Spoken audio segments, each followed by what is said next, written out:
Ce soir, c'est un plaisir pour moi de partager avec toi un thème important à mes yeux, la culture de l'effort. Et oui, la culture de l'effort. Nous sommes vendredi soir et certains appréhendent déjà le lundi matin qui va probablement mettre en parenthèse leur dimanche, donc dans un jour et demi.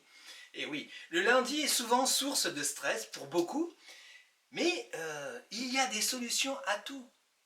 Tu as connu peut-être dans certaines entreprises ou auprès d'entreprises avec lesquelles tu étais amené à collaborer, le vendredi décontracté. Une petite mode qui nous vient des États-Unis. Moi je l'ai connue à travers des entreprises clientes où le personnel venait plus décontracté le vendredi. Voilà, c'était comme ça. Bon, quelque part, ça fait de mal à personne, dès lors que tu n'as pas un rendez-vous important avec certains clients. Mais pour le lundi, je viens de prendre connaissance d'une solution littéralement radicale. Le lundi minimum, et oui, le lundi minimum, qui est bon pour ta santé mentale, pour ta productivité future, et également anti-stress. Alors la productivité, la production future, on est en 2023, il y a une juste pesée à voir. Ton bien-être mental et ta solution anti-stress, tu as peut-être d'autres manières de l'appréhender, de te l'apprivoiser. Nous ne sommes pas réellement dans une culture de l'effort. La culture de l'effort.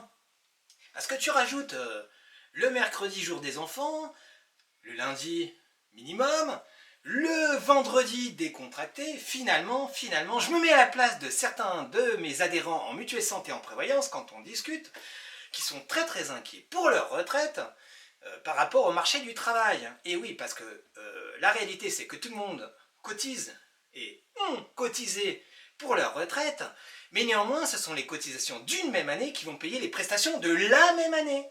Techniquement, c'est comme ça que ça se passe.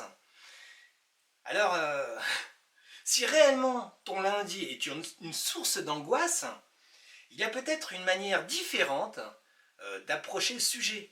Peut-être que tout simplement, il faudrait envisager de changer de voie. Est-ce que tu imagines un écrivain qui s'empêche de travailler le samedi, voire le dimanche, ou quelqu'un qui fait des peintures? Est-ce qu'on peut imaginer un artiste qui, comme ça, va focaliser son attention, son esprit de telle heure à telle heure, tel jour, pas les autres? Est-ce que tu peux imaginer Fabrice qui ne va pas répondre au téléphone un dimanche ou un soir tard parce que quelqu'un a besoin de ses services? Et oui, la disponibilité, l'effort, fais de ta passion ton activité, tu ne travailleras pas un seul jour de ta vie. Je ne rappelle plus de qui est cette belle citation, mais elle en dit quand même long sur le contexte et simplement la manière d'appréhender les choses.